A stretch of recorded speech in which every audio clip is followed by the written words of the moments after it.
Boldwood presents Death in Bacton Wood, written by Ross Greenwood and read by David Thorpe. The moral right of the author has been asserted. This performance is owned by Boldwood. To live is to suffer. To survive is to find some meaning in the suffering. Gordon W. Allport. Make no mistake, it's not revenge he's after. It's a reckoning. Doc Holliday. Norfolk Major Investigation Team Structure. Detective Superintendent, Zara Grave. Detective Chief Inspector, Vince Kettle. Detective Inspector, vacant. Detective Sergeants, Ashley Knight, Bhavani Kotecha. Detective Constables, Hector Fade, Barry Hooper, Salvador Freitas, Emma Stones, Jan Pedersen, Morgan Golding, Zelda Cartwright. Family Liaison Officer, Scott Gorton. Twinned Detective Team Sergeant, Ali Williamson. Forensic Pathologist, Michelle Ma-Yun. Chapter 1. Present Day. Hamish woke exhausted. He peeled open his eyes, but he still couldn't see anything. It wasn't dark, it was pitch black. He began to pant. His heart raced. Where was he, and how had he got there? For a moment, Hamish thought he was paralysed, but it was just a deep chill in his bones. He wriggled his toes and fingers, and they moved as instructed. His shoes nipped as they had last night when he'd slipped on the brand-new pair. A worm of recall squirmed its way into his confused mind. He'd gone out for drinks with Max to show their faces. It must have been a mad night. His body ached all over. It felt as if he had woken lying in state, with his forearms crossed over his chest. His jeans were damp, but that, too, had become a regular occurrence of late. Hamish attempted a sit-up. His forehead banged something hard, causing him to slump back. It was then that he noticed how still the air was. He lifted his hands and touched a solid object above him. His fingers scrabbled over the smooth surface. His other senses clicked into gear. He held his breath and heard nothing. Not a thing. Hamish had a vivid sense of being outside, but not outside. Strange smells registered as he inhaled deeply through his nose. Only one nostril was clear. The other was congested with blood or snot. The aroma was earthy, loamy even, but stale. He could have believed he was in a forest if there were any kind of breeze. His chest tightened. He pulled in a shallow breath of sharp air, knowing on an instinctive level that soon there wouldn't be enough of it. Panic galloped through Hamish. The horror of his situation was dawning as adrenaline hurtled through his veins. It was too dark. He was too frozen. There was no oxygen. He hyperventilated, but the part of him that kept him alive when life had gone wrong in the past kicked in. He willed himself to control his breathing, or the inevitable loss of control would swamp him. After half a minute of slow breaths, his brain fired up. He quelled his fears as he tentatively raised his right fist. It rose over a foot before it hit the flat surface. He lowered his hand, then gently punched up. His reward was a thud. His left hand, which trembled uncontrollably, joined the other, and both traced the expanse above him. It was clearly wood, with symmetrical grooves in it. Smooth, varnished, maybe. He placed his palms on it and pushed. Nothing. His muscles felt newborn weak. He tried again, and there was the slightest shift, but no more. A wave of claustrophobia washed over him. Bile surged up from his stomach. He forced the burning liquid down his throat with the last remnants of saliva in his arid mouth. He had had a similar experience as a child, stuck in a wardrobe during a hide-and-seek game with the other foster kids. His mind started to fold in on itself again as he remembered the pure terror upon believing he would suffocate in that tight space. Back then, he'd screamed for ages, wasting time, wasting air. Everyone else had been in the garden, where they were supposed to be playing. Yet, he'd calmed himself and eventually booted himself free. So perhaps there was a way out of this. His hand stretched wider and discovered a piece of metal sticking out of the wood. It had to be a door handle. He was hit by a sudden rush of dizziness. Was he somehow standing after a gas explosion? No, gravity didn't work like that. As his fingers crept past the handle, they reached cold, loose lumps. He squeezed one, and it quickly crumbled. The soil fell down, tickling his side, where his shirt had risen up to expose frigid flesh. Mother Nature surrounded him. He imagined it as an omniscient thing, judging him. Hamish knew he would be found lacking. A scream rose, unbidden, unstoppable, from the darkest depths of his consciousness, which, until recently, he never even knew existed.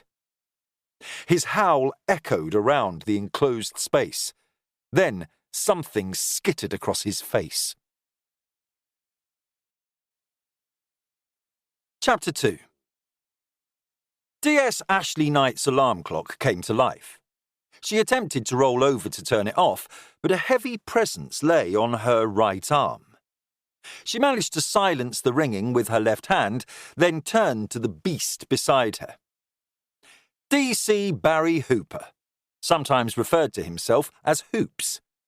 God, how the hell had she got tangled up in this situation?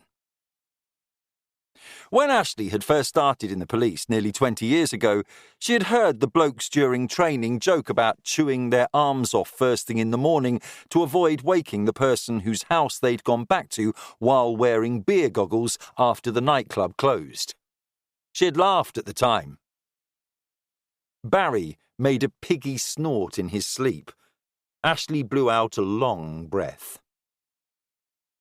While she waited for her limb to be returned to her, she thought about that day's plans. The team had been busy with a spate of armed robberies stretching from Wells to Holme-next-the-Sea, but they'd recently caught the surprisingly young thieves from Wisbeach red-handed. It was a sad case. The trio were just teenagers and clearly not up to planning a series of thefts on such a scale. None of them were talking, though, which meant they would receive serious jail time. Lads like them just didn't think. Going tooled up for an aggravated burglary might seem funny and cool in the heat of the moment, but it had an offence range of 1 to 13 years. The boys would become men while surrounded by career criminals. Ashley decided she'd drive to Norfolk Constabulary Operations and Communications Centre at Wyndham, referred to as OCC, where she worked in the Major Investigation Team. It was a peaceful place on a Sunday if there wasn't a serious incident occurring. She could steam through her paperwork with no distractions. She also planned to do some last-minute preparation for the Inspector Assessment Day the following week. Ashley wanted to pick DCI Kettle's brains, and she'd heard he was popping in for a few hours. She felt eyes on her. "Morning, Barry." He groaned. "My head hurts." "Yes, from the whiskey you brought round. Nothing good comes of pouring your own measures. You should know that." "We had fun though, didn't we?" Ashley gave him a tight smile, but something deep inside her treacherously fired up. Barry cleared his throat. "Okay, Ash, what are we doing?" She raised her eyebrows. "I was thinking the same thing," she said. "What are we doing?" It's as if I've got a dirty secret and I'm too embarrassed to tell anyone. When do we go public? Or do we carry on casually trying to look like friends who enjoy being together until our sanity returns, then pretend it never happened? I meant, what are we doing today? We could try to get a table at the Red Lion, have Sunday lunch, then watch the footy in the Welly. Finish the day off with a tasty burger from their smokehouse. Ashley almost levered him out of the bed by struggling to retrieve her trapped arm, but Barry was too solid. Don't you want to at least talk about it? She asked. It's getting on for 4 months. Talking is overrated. Communicating by touch is more important. I'm 43, Barry, not 18. Now get off my arm or I'll chew it off and slap some sense into you with the wet end. Barry released her arm by rolling on top of her. She found her hands stretching around his muscled back. He was a bit hairy, but she'd never minded that. Barry wriggled himself into position. She ran her tongue over her furry teeth. I am not a ride at the fairground to be clambered onto, she said. Love is a roller coaster. Ashley gave him a disdainful look. She tried to push him off, but half-heartedly. My breath smells. Barry smiled at her. I don't mind it dirty. Chapter 3. Hamish didn't know how long he'd screamed and thrashed in his muddy grave, but he was gasping and hoarse by the time the desperation crippling his tired mind finally faded and he gathered himself. His feet and hands ached where they had pummeled the door and dirt to no avail. The space he was in was deeper than he'd first thought, which was perhaps the reason he was still alive. It was a simple affair. A hole in the mud with a door placed over it. He had no idea how deep it was or how much earth or maybe stones were piled above him. The door hadn't moved when he'd kicked it. Hamish centred himself. He often took the mickey out of his best friend Max for his hippie crap, but some of it must have sunk in. Calmness was needed. Cool thinking. The burst of adrenaline, when he'd lost all control, appeared to have purged the shock from his body, but his memory was cloudy. He recalled being at Max's apartment. Max had insisted on them going for a night on the town to be seen out as friends who were enjoying their lives in Norwich. It was the last thing Hamish had fancied doing, but he'd soon got in the mood for a mad one. He supposed that was part of his problem. A series of faces flashed through his mind. Women, men, police, laughing bouncers. They'd been at the Colosseum, the city's top nightclub and bar. Yet where did they go after? How the fuck had he ended up alone underground? Hamish remembered his mobile phone. He reached into his pocket and almost sobbed when he discovered it was there. It was turned off, which was something he rarely did. He pressed the on button and waited for what seemed like forever for it to power up. Please, he whispered, as the Apple icon appeared. There was at least some juice as it sprang to life. After 30 seconds, he checked the most important features. There was no signal. The battery, 5%.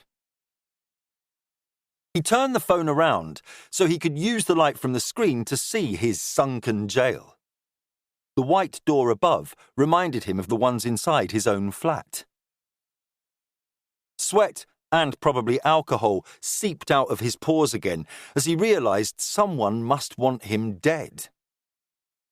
The phone died and plunged him back into nothingness. He didn't have too long to contemplate what that meant because he heard a sound. A scrape or a fluttering. There was something in there with him. He felt the slightest touch on his cheek. With fingers like claws, Hamish tore at his face again. The scream was childish and high. Tears poured from his eyes. He punched the wood above him harder, but only hurt his hand. All he had on were a t-shirt, jeans, and a sports jacket. Strangely, he envisioned an image of Max shouting encouragement to him as they worked out at the gym. He twisted onto his front and managed to get his knees under his chest. He took 3 long, deep breaths in and out, then took the weight of the door across his shoulders. With a groan, he summoned all his remaining strength and strained. It held, then gave slightly near the handle. Hamish shuffled over and tried again. The door shifted upwards a touch on that side, almost as if it were opening. As he persevered, it lifted more easily. With a mighty roar, he strained upward and got a foot down flat. He gathered himself for a final effort, snarled, and burst upwards through the soil and into freezing air to stand shoulder high in a crumbling hole. Hamish peered around in the dim light to discover himself in a gloomy hollow. His shoulders relaxed with no longer being underground. A breeze, like a whisper through the treetops, kissed the sweat at his temples and on his forehead. It cleared his head more, but he still couldn't think straight. With the faint glow in the sky, he guessed it was dawn. If they'd left the club when it closed at 2, where had he been for 4 hours? Hamish checked his other pockets for his debit card and money, but the now useless phone was all he had on him. He clambered from the grave. Looking down, he saw he wore only 1 shoe. Digging through the soil with his tender hands did not appeal. He just wanted to get out of wherever the hell he was. Hamish gasped with exhaustion. His arms ached and his groin was on fire. It felt as if he had survived a plane crash, not a sick prank. Max would never be party to anything like this, even though his brothers might. He pictured Max's kind face. Where the hell was he? Another cooling gust swept through his sweaty hair, but he wobbled when he spun around to take in the tall sentinels surrounding him. It was noisy compared to where he'd been. The leaves chattered in the breeze like soft applause. A bird tweeted, a solitary voice to herald the new day. Others joined in, as though a slumbering orchestra awakened. A snapshot of someone gesticulating at him appeared in his mind, but then vanished. He couldn't pull the image back. Get safe, he thought. Just get home. The trees reaching into the sky leaned in on him. There seemed to be no path. Hamish forced himself forward and was confronted by thick bushes. A patch of ferns looked easier going, but the fronds eagerly grabbed at his legs as he limped through them. He tripped and fell, which caused unusual sharp pain on the tops of his arms. More injuries on his body registered in his brain with each passing second, as though he had fallen into the muddy pit from a great height. Hamish wandered in circles until he lost sight of where he had been buried. As his eyes got used to the gloom, the forest came to life. It sounded as if large animals were scrambling around in the treetops when he passed underneath them, but they were just pigeons who cooed in complaint and flapped away, having been disturbed from their nightly rest. A dog barked in the far distance. A creature cried out nearer by. Another image burst into Hamish's memory. A snarling, black-faced demon centimetres from his face. Twigs cracked nearby, jolting him into the present. His vision blurred and his head spun. He heard a groan. Was it the wind or the moan of a hunter as it circled its prey? Should he walk towards what might be a dog walker to ask for help, or would that be to embrace certain death? He didn't recognise the wood, but his watering eyes meant everything seemed slightly out of focus. Didn't they all look the same? Scudding clouds drifted past a silvery moon to his left. He decided it would be his guide, because the noises would be behind him. Eventually, he'd reach a road or a house. He stumbled across tree roots and muddy puddles, but his heart pumped stronger with each step. The hound barked again, louder, closer. He twisted in the general direction and saw two white, glowing eyes watching in the gathering light. They raced towards him.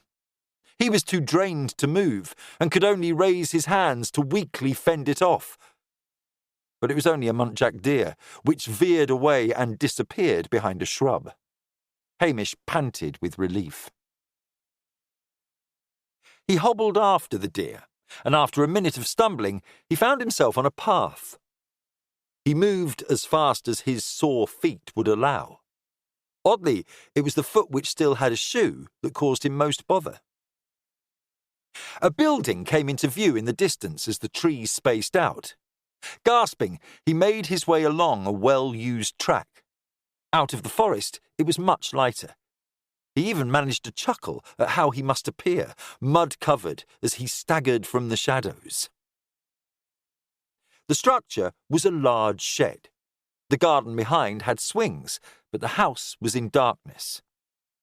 A car accelerated not far away. He lurched past the dwelling and saw a road ahead.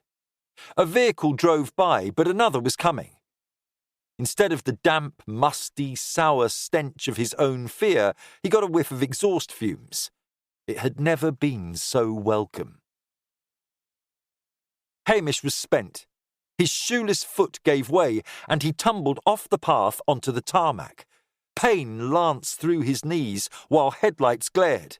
As brakes screeched and tyres slid, Hamish crawled towards the curb while praying whatever was hurtling towards him would stop in time. Both he and the driver were too slow, and the vehicle careered into him with a solid thud. Chapter 4. Ashley stepped out of her house with a frown after what felt like a solid workout. Was her relationship with Barry going anywhere? He was only mid-30s and not particularly mature. Make that not at all mature. He understood children weren't likely to be part of her future and said he wasn't bothered. That was all very well in the heady early days, but would it last? Did she want it to? Ashley had to admit it was nice to be having great sex for the first time in a long time. She also enjoyed leaving him in her bed. It was like saving some chocolate in the fridge for later. "Hey, lady! You look happy enough to go on a train ride." Ashley looked up at her neighbour's bedroom window. The young boy whose room it was peered down at her. "What makes you say that, Oliver?" "I want to visit my gran in hospital. My mum has a case file to read and says she doesn't have the time. I told her I'd catch the train, then a bus, but she reckons I'm too young." "Seeing as you're 11, then I'd agree." "Will you take me then? Please?" Ashley considered it for only a moment. 3 generations lived next door. The grandmother, Dana, was on a palliative care ward. Her cancer had finally broken free and spread all over. Ashley had offered to help Oliver's mother because his father wasn't on the scene, and Cherry was wearing many hats, but Ashley struggled to fit much else in when she was at work from early until late. "So, you really want to visit her?" she asked. "Will you tidy your room from now on? Help your mum with her chores? Mow the lawn? Buckle down at school?" "Definitely." "Clean and polish my car?" "Don't push it, lady." Ashley laughed. "Fetch your mum and we'll agree timings." Cherry had been working in London to make her way as a lawyer, but with Dana's illness, the moment to stay local had come. Cherry wore a big grin when she came to the door. "You're a lifesaver." "It's no problem," said Ashley with a wink. "Oliver's promised to be the best boy ever if he gets to go. I'm heading into work to catch up on some paperwork anyway, and it's not too far away, so I'll drive him there, Then collect him 3 hours later, if that works? It's okay to drop him at the entrance. I trust him to find his way now. He's been a few times. I just don't like the thought of him on his own at busy bus and train stations. If you can pick him up from the ward, though, so he isn't waiting outside, I'd appreciate it. I'll fetch some parking money. No, that's fine. I'd love to see Dana. I'll spend some time with her too. Tell her I'll be there tomorrow evening. You don't know what a favour this is. I can't get a moment's peace with him in the house. Hey, I'm standing next to you, shouted Oliver. They set off in Ashley's old and knackered but reliable Vectra. Oliver didn't shut up for the entire journey. Ashley drove more or less past the Norfolk and Norwich University Hospital on the way to work, so it was hardly an inconvenience. Ashley knew she wouldn't be able to relax if she deposited him at the drop-off point, so she parked and left Oliver ringing the ward buzzer. She then bought 2 lattes to go from the Pod, a pleasant cafe next to the east block of the hospital. By the time Ashley reached the office, she had a sense it would be a good day, which was only reinforced when she spied the DCI in his office. She left 1 coffee on a free desk, took the other with her, and knocked on his open door. Morning, sir. He noticed the coffee in her hand. Ashley, I didn't know you were coming in. Don't suppose that's for me? I was looking forward to it, but okay, you can have it. Very kind. I was also wondering if you had 5 minutes to discuss the assessment day. Kettle was nobody's fool. He rose from his seat and looked out of his office window, spotting Ashley's identical coffee cup at the mostly deserted desks. Sneaky, he said with admiration, but not sneaky enough. Here's the opportunity to grill me all you have come in for. An hour or so of paperwork, then interview prep. I might nip into town for new work clothes, but I'll probably shop online. The abuse of my threadbare suits has eventually driven me into action. Okay. I need a favour from you after, so it's a deal. Personally, I believe you're more than ready for promotion so far away. Ashley probed a little about the questions to expect and the types of answer the board would want to hear. But after 10 minutes, she realised the assessment day wasn't what was worrying her. She decided to come out with it, hoping Kettle wouldn't tell anyone. I'm a little concerned I'm going to get the role, she said with a smile. Kettle laughed. It will certainly be different. You'll spend more hours in the office. You'll stare at spreadsheets until your eyes hurt like I'm doing today. You'll feel an extra burden. Not only are the public dependent on you, but the whole team becomes your responsibility. I wouldn't expect you to come in on a Thursday looking as if you woke that morning on the floor of the White Horse, either. Ah, you noticed the aftermath of my occasional de-stressing sessions. I could smell them. Last week was an over-exuberant Port and Stilton night with my neighbour. I'm only pulling your leg. But I don't expect my DIs to arrive at management meetings smelling like Pepe Le Pew. An inspector sets the standard. The Barry thing will need resolving too. It probably does anyway. Ashley's face flared hot. Ah, are any secrets safe here? She said. Not from me, Kettle smiled. Let's see how you perform at the assessment centre. I also need to have a word about Hector. He's been doing some work with me over the last few weeks to give him an insight into higher management roles. I've been impressed. His brain works differently from others. I love a counterweight to conventional thinking, but I sensed a tiny lack of engagement, as if his mind was elsewhere. We mustn't lose people of Hector's calibre. Hector Fade was a popular 24-year-old on the fast-track programme who had joined them in April. He was coming up to the end of his 2-year spell and had choices to make about where he wanted to work.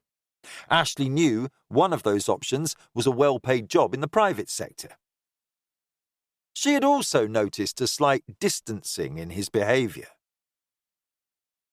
"We've had some shocking incidents to deal with. Maybe it's him adjusting," she said, trying to give Kettle a reassuring smile. "I'll leave that with you. Now, let me tell you the cost of my advice." "Go on," said Ashley, now grinning. "I took a strange call from control before you arrived. An ambulance attended an RTC on a road near Bacton Wood. It seems a man ran into the path of a van." "Suicide? Carelessness? Or drunk? Possibly all three. Probably not a major crime." "No, but the paramedic was concerned enough to report it to control. Uniform met the ambulance at the hospital. The injured party is in an extremely distressed state, covered in bruises and marks, but also mud and moss. Uniform rang it in for us to investigate further, so Emma will be at the hospital in about an hour. I'd like you to have a look too." Ashley's face was now serious. "What are you saying? That he was running for his life?" "For want of a better phrase, he'd been buried alive." Chapter 5. Ashley finished most of her paperwork in 45 minutes, so at 11 o'clock she drove to Norfolk and Norwich University Hospital and met Emma outside A&E. "Morning, Ems. You're looking rather smart and fabulous." "I feel it. I'll tell you more about that later, but this RTC is a weird one." "The boss said he'd been buried alive." "It sounds like it. The ambulance guys were suspicious, so they mentioned it to the nurses who have bagged his clothing. They're the threads a young man wears to hit the town nowadays, but it's quality stuff. Decent watch too. Expensive phone. Leather shoes, although he only had one of them. All covered in mud, as though he's been in a landslide." "Which I assume he hasn't?" "No." "Anything off the phone?" "No. It's an iPhone, but the battery was dead." "Shall we go in?" "It's chaos in there. They're short-staffed as usual, but on top of our guy, there's been a 4-car pile-up, a fall from height, and multiple cardiac incidents. I asked about the possibility of a side room, but the doctor was called away. Shame. The driver of the van is here as well, also in a distressed state because she was worried she'd killed him. Uniform took a statement. She was delivering a birthday cake nearby, and he staggered into the road right in front of her. But he's not seriously injured. Well, that's the other odd thing. They've checked him over, and he's got plenty of bumps, marks and scrapes on him, damaged nails and sore fingers. There are bruises too, although the emergency doctor said the ones on his legs and arms look a few days old. Sport injuries? Maybe. But there are also some minor burns on his body and a few careful knife cuts on his thighs. Careful? Yes. As if they were self-inflicted. It is a spot people choose, but the slices are nearer to the groin than usual. Ashley didn't like the sound of that. "Can we talk to him?" she asked. Dr. Bandera said she'll allow an interview at midday. The victim has agreed to having his wounds photographed and they've taken blood and urine to run toxicology reports. He's finally given some personal details. His name is Hamish MacDonald. They're dressing his wounds, which all seem minor. The van driver hit the brakes hard and slowed enough to knock him over, but little else. The doc's more concerned with his mental state. PTSD? Drug psychosis was her guess. The doc said how long we get will be dictated by Hamish's responses because he started to show hyper-awareness and the beginnings of aggression when pressed for details. His answers have also veered into incoherency. All they're sure of is he lives alone in Norwich at a flat on Lefroy Road. He's 22, date of birth given, and he has no next of kin. He hasn't mentioned why he was in the woods. He was out with a friend, Max, but they must have got separated. Said he woke up in a grave. His memory is incomplete, and that's what's upsetting him most. Ashley glanced at her watch. They had less than an hour until 12. This could be nothing. Possibly some kind of joke. I know. Or it could be worrying. Let's grab a coffee at the pod, talk it through, and get the ball rolling. I'll do a background check in case Hamish was recently in Broadmoor or its equivalent. OK, the question is, do we search Bacton Wood before it's trampled to death? How big is it? Wait, I thought it was Bacton Wood. Well, it's kind of both. Locals are more likely to call it Bacton, but it's near the village of Bacton, so let's use that before everyone gets confused. Is it big? Ashley did a quick search on her phone. 280 acres. Emma looked upward for a moment. A football pitch is a bit over 1.5 acres, so that's getting on for 200 of them. Not quite a needle in a haystack, but it would need a ton of resources to cover it. Ashley rang Kettle and updated him. There was silence as he processed the facts. Any previous? Ashley repeated the question to Emma, who had just finished her own call. She nodded. Typical troubled juvenile record with minor drug offences. Any hospital orders? No. Ashley relayed the information to Kettle. I am not ordering a search on a forest that size without more intel. We have few abductions here, and will look like fools if it's unmet mental health needs or drugs. I'll call D.S. Williamson to see who's available. Did you say you were talking to the victim at 12? Yes. Ring me after your chat. I've checked for recent missing persons in the region, drunken incidents, fights from last night, and it's been remarkably quiet. There wasn't much more they could do without speaking to Hamish. So after Ashley finished the call, she took the opportunity to catch up with Emma. What's got you upbeat then? She asked. New boyfriend? Friend with benefits? Emma Stones was married with 3 kids to a bloke who'd barely lifted a finger around the house and generally left the child rearing to her. Emma, who was a tall, curvy and imposing woman, had finally chucked him out a few months ago. No, it's the reverse. Hubster has moved back in. Ashley managed to hide her complete shock. Well, that's a surprise. Yes. He kind of caught me at a low ebb when he asked if he could. The children returned from his grubby apartment and wondered why Daddy would choose to live that way instead of with them.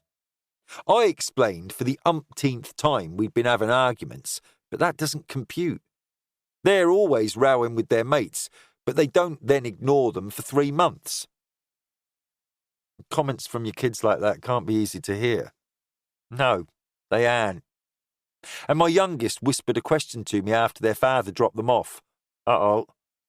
Yeah, he said, couldn't I give it another try just for them? Bless. Broke my heart. But Kevin has been such a dick. He should be the one begging. Exactly. So I wasn't going to reach out, but then he came over. Flowers and chocolates? No, that wouldn't have worked. He arrived when the kids were at school and asked me to sit in his car for 10 minutes and let him talk uninterrupted. I'd have needed chocolates. Emma smiled. I had my police career and focused on the children with my free time, and he had his job. He felt excluded from what I did. To him, he was doing okay by paying for the majority of the mortgage, running the cars and doing property repairs. Although we often got a professional in after to fix his work. The reason he hadn't already been in touch to plead was because he wanted to think about why he'd failed to engage with the family when he had the chance. Did he really want married life? Isn't it a bit late for those questions? True. But his dad worked a lot and was standoffish, so he hadn't had a great father role model. He wants to make amends. He's asked me to help him understand what that role is. And you relented? Yes. If I'm honest, I analysed the bills, and running 2 houses would mean a lot of sacrifices for the children. I threw him out because I was angry. Maybe I didn't give him enough warning. Anyway, after I lobbed him out, he was warier around me, but also more respectful. He brought a bottle of wine when he finally came to talk about everything one evening after the kids were in bed. We chatted, had a glass, and somehow ended up having sex. Very odd. It was lovely, though. Kind of like doing it with a stranger. Ashley laughed, but she was a little worried for her friend.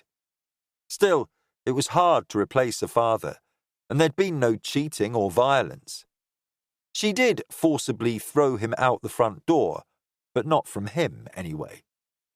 Perhaps a kick up the arse was all he needed. "Come on, let's head in," she said. When they reached A&E, they could see the department was having one of those shifts. There was a long queue at reception and standing room only in the waiting area. Ashley waved her warrant card and asked if someone could assist them.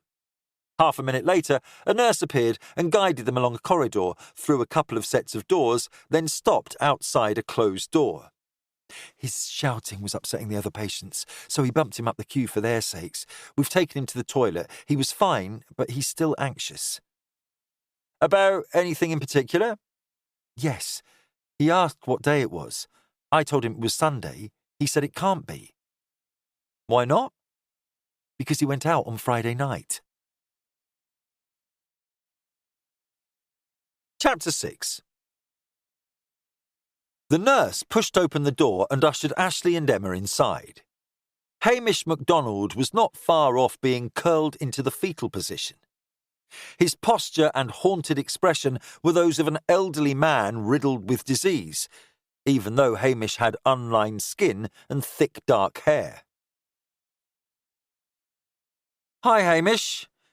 My name's D.S. Ashley Knight, and this is my colleague D.C. Emma Stones. How are you feeling?" To his credit, Hamish pulled himself into a sitting position. He smiled, but it showed both rows of teeth, which Ashley knew meant it was probably fake.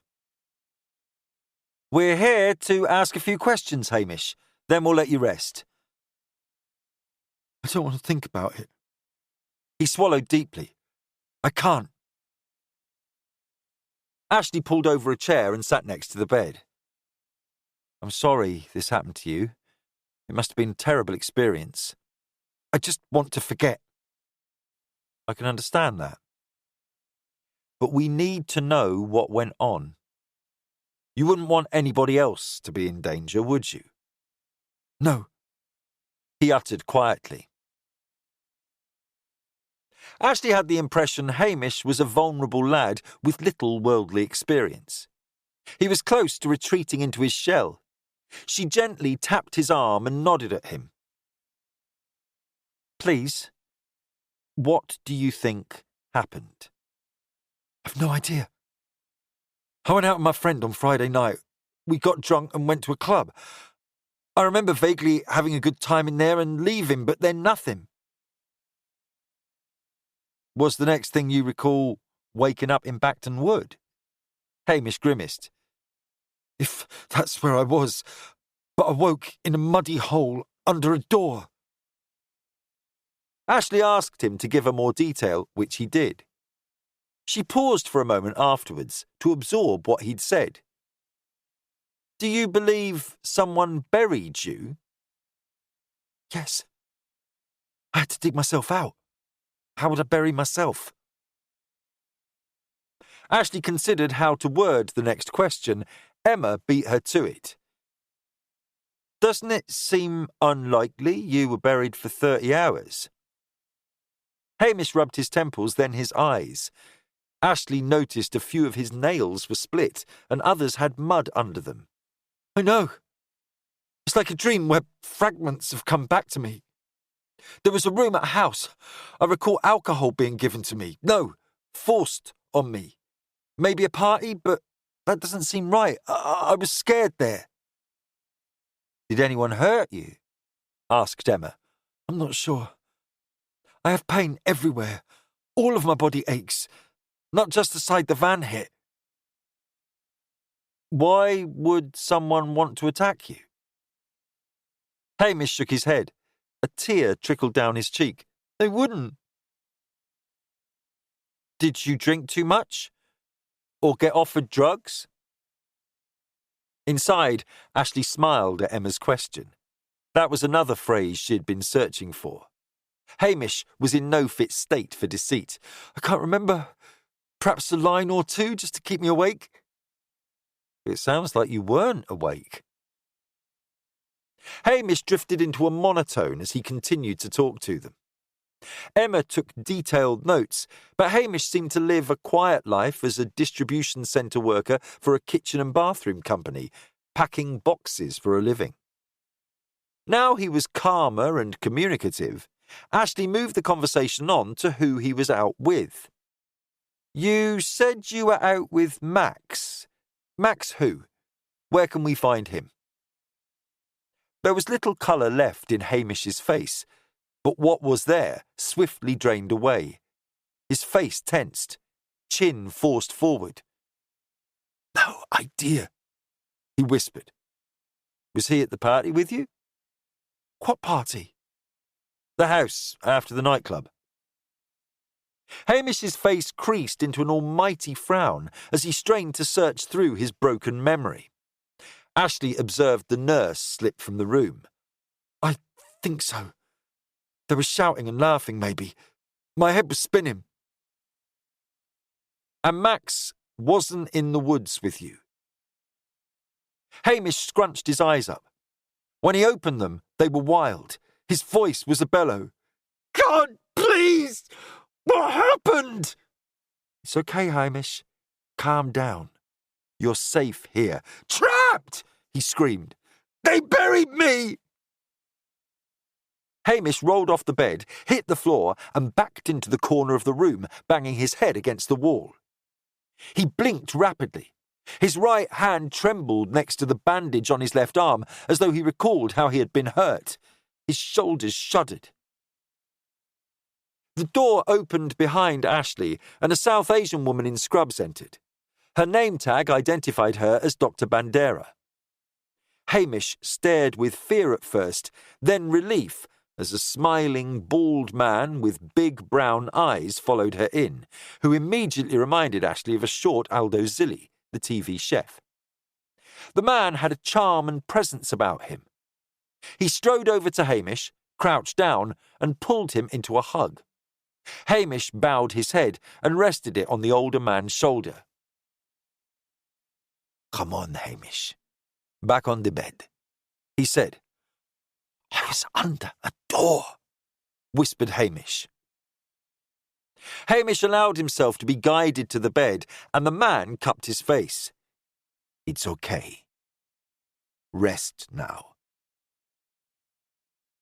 I'm sorry. I told them what they asked. But what do they want? The new arrival frowned at him. Who? The police? No, Hamish replied. He gritted his teeth again, then spoke through them. I don't know. I just don't know. Both Hamish's hands began to shake. Please, leave me alone. The doctor cleared her throat. She looked at Ashley and shook her head. Okay, let's get everyone out, said Dr. Bandera. That should be the last conversation anybody has with Hamish today. Chapter 7. Ashley stopped as she was leaving the room and turned in the doorway. We need to talk to him again, she said. Those injuries will need to be properly photographed by CSI. What time in the morning is good for everyone? Dr. Bandera wasn't much older than the man in the bed and appeared just as exhausted. She walked over and held the door. After a deep breath, she looked Ashley in the eyes. 10? Hopefully we'll have him rested, fed and washed, but the tests are pretty straightforward, so we at least should have the results back around then. No doubt I'll be here. You took tests? What kind? Asked the short, bald man who was hovering at Ashley's shoulder. To see if there was anything strange in his system. If there is, fluid, sleep and observation are the best way for him to recover. He's highly agitated and could be a danger to himself or others. Strange? What does that mean?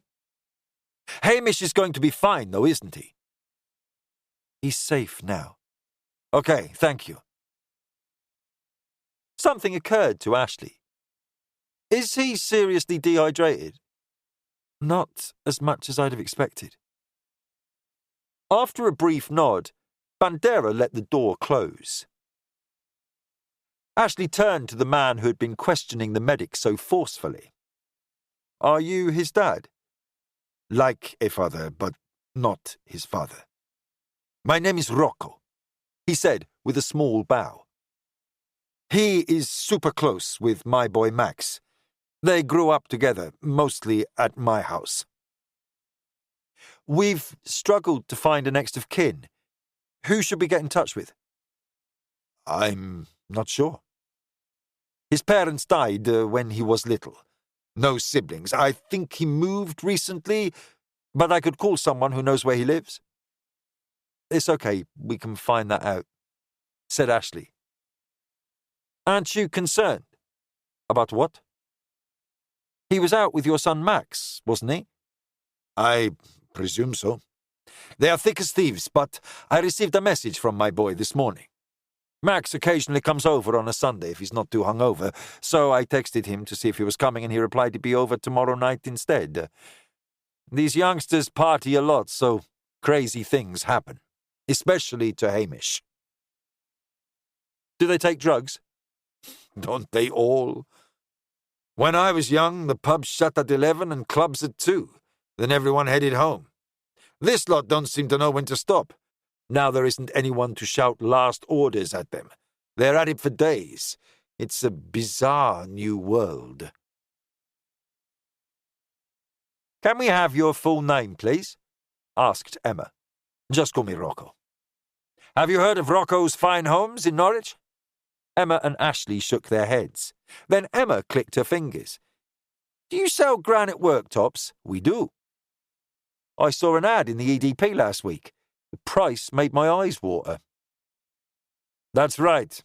We advertise in the Eastern Daily Press. Quality costs, or it wouldn't be quality.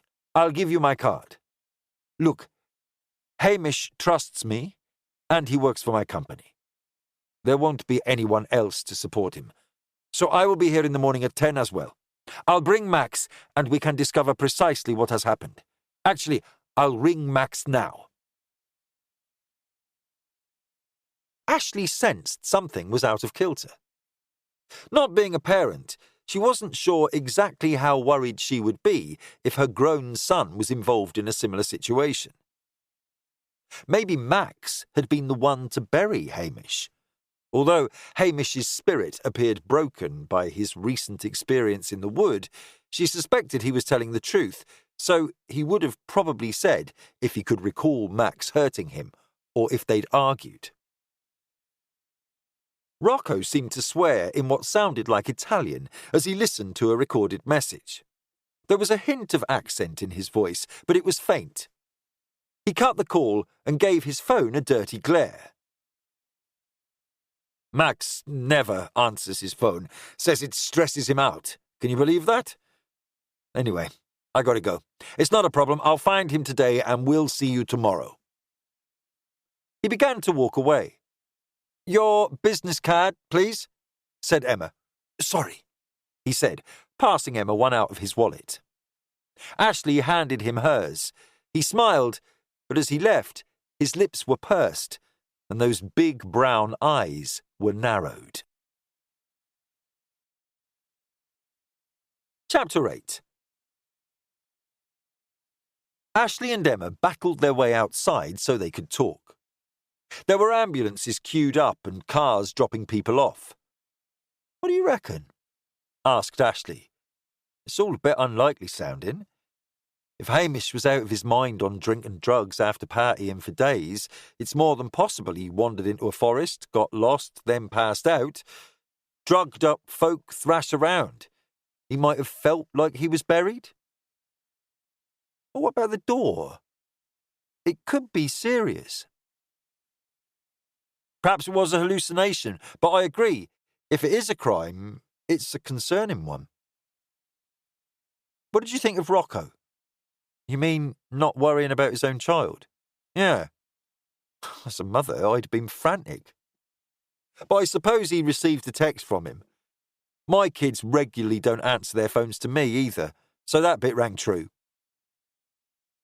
There were other comments which didn't seem quite right to me, though. I can't put my finger on it. What does super close mean? Great friends or lovers? I reckon Rocco has been dragged to the hospital or elsewhere before because of Max and Hamish. He wasn't at all fazed until Max failed to answer his phone. No, but none of that's necessarily criminal. We've hardly seen Hamish at his best, but he doesn't seem the type to live the kind of life that would put him in danger of being held to ransom or abducted. Crimes like these are often to do with money, and I know the area he lives in. It can be rough around there. Ashley looked at her watch. "I'm running out of time. It's my day off, and I've got a lady to visit here, so I'm finished." "The question is," said Emma, "should MIT investigate or wait until we speak to Hamish again tomorrow?" "If there's a crime scene in the woods, it might be compromised by then." "Yeah, but closing off a wood that size and keeping it secure would be enough of a job without actually searching it. It's possible someone else sent Rocco the text from Max's phone, but if anyone's going to track Max down, it will be his father. So we can leave that to him. I'll ring Kettle. He can decide. That's why he gets his own office. Can you check the weather forecast for tonight and tomorrow while I call him? He might ask CID or Uniform to head down there if we don't have the manpower." Kettle answered swiftly, and she updated him about Hamish and the arrival of Rocco. He'd clearly been considering all angles because he soon made a decision. "Ali Williamson's managed to get most of his team in. I've spoken to an inspector from Pulsar, and he can have a full team down there first thing in the morning. He'll send 2 officers today to help Ali look into this. Luckily, it's been an afternoon without drama. Uniform units will close the wood off for the rest of the day and ask everyone in there to leave. It's not too heavily used, and most people park at one end. Maybe our guys will see something obvious." Pulsar stood for Police Search Advisor. They were a team specially trained to search efficiently and effectively while preserving evidence. Emma tapped Ashley on the shoulder and mimed opening an umbrella. "The weather forecast isn't the best," said Ashley to Kettle.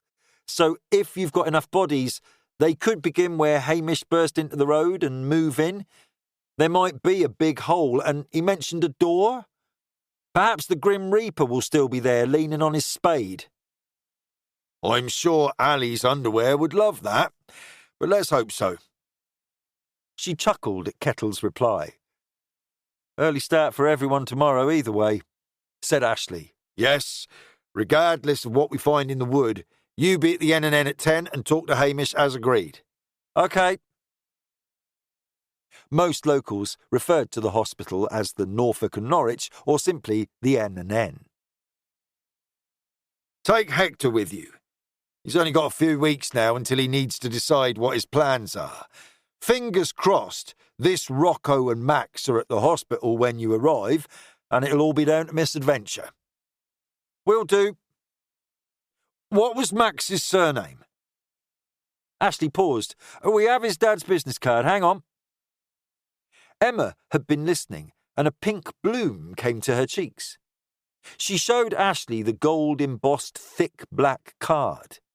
It had a phone number and just one word written in flamboyant writing. Rocco's. Emma's coming back to the office. She'll give it to you then. He runs an established business in town, Rocco's Fine Homes. OK, I've heard of it. I'll talk to her when she arrives. Ashley finished the call with a smile. What did he say? Asked Emma. They're going to seal up the area as best they can. Ali will take a look this afternoon in case there's anything obvious, but it'll be gloomy down there soon. Right, I'd better get off. OK, Ash. I'll catch you tomorrow. Emma scowled. Something's just dawned on me. What? Hamish had no next of kin, a dead phone, and no ID. So? How did Rocco know he was in hospital?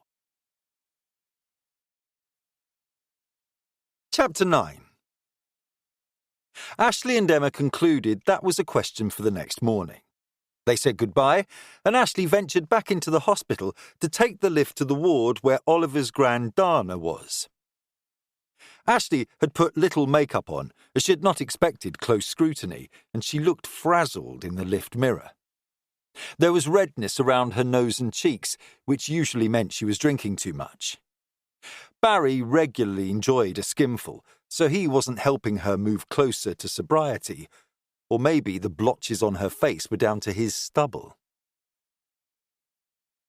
Dana had a room with 3 beds, but she was the only occupant. She was awake when Ashley arrived. Oliver was asleep on the bed next to her. He didn't look so leggy, cuddled in like that, and Ashley tiptoed over. Dana took her hand and looked into her eyes. Ashley detected pain in the older woman's expression. It's lovely to see you, Ashley. You too, Dana, she whispered. It's okay. He's out for the count. How are you? Ready. I'm sorry to hear that. Don't be. I have my faith, and I have been fortunate with love and family. Ashley felt tears welling up. Will you be able to go home again? I chose a hospice for the end, but have picked up an infection. Do you want anything? Dana gave Ashley a tired smile. Thank you for bringing Oliver to visit me. He's my only regret. Ashley managed to ask why without crying. When I first got this diagnosis, I prayed I would last until Oliver was at senior school, so his mum could pursue her career. God answered that prayer, but I won't see Oliver grow into a man, meet his children, celebrate his successes. I suppose we don't get everything we want. That's not a regret. It's just life. Dana stroked the boy's head. Oliver often got into my bed with me for naps when he was young. You have raised a wonderful boy. He never stopped talking after you dropped him off. I can believe that. Then he ate a load of my sweets and biscuits, washed it down with a Coke from the vending machine, and asked for a cuddle. He dropped right off. This might be his last hug. They tell me I only have a week or so left, at least, of lucidity. Dana winced and looked over at the morphine drip. I need that more and more. It's my time.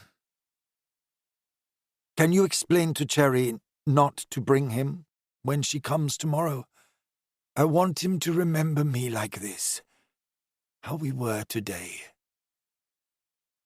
I want to say goodbye properly to her, too.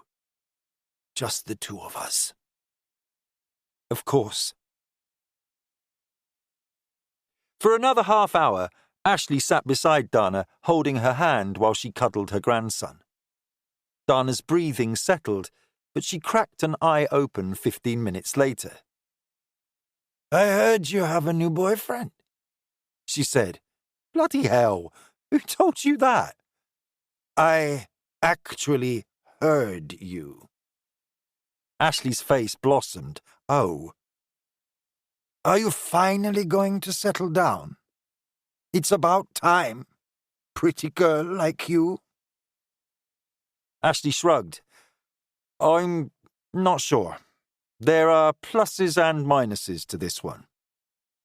"Trust me, from a woman who knows, if you're not head over heels at the start, you can do better.